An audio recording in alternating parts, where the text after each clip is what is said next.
It's the law in BC for cyclists to stop at stop signs, just like every other vehicle, but out on the streets, not so much.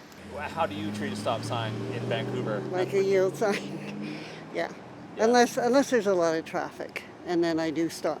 It makes it a lot more efficient. I'm not going to come to a full stop. Like the amount of energy that takes to stop my entire bike and get it going again, it just doesn't make sense. I think it's probably better to yield at a stop sign because we're just looking to see if they're safe to go first. Maybe cyclists here are onto something with their bicycle rolling stops. Advocates say this is actually safer and preferred to coming to an outright stop, and a new study from Oregon State University is bolstering the argument.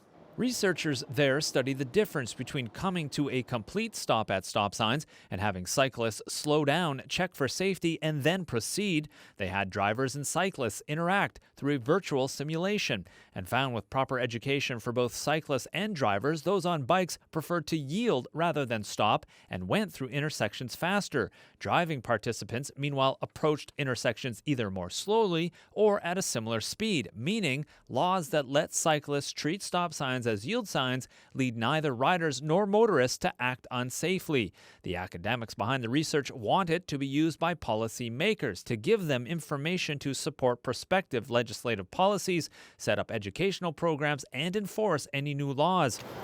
It's something cycling advocates here are encouraged by. They've been pushing BC for this change for years and say the new study could help. Several states, including Washington, have rules which allow what's called the Idaho stop, named after the first state to put in the rule back in 1982. I feel very positive that yes, we will see more changes in the future that will make cycling more desirable and safer.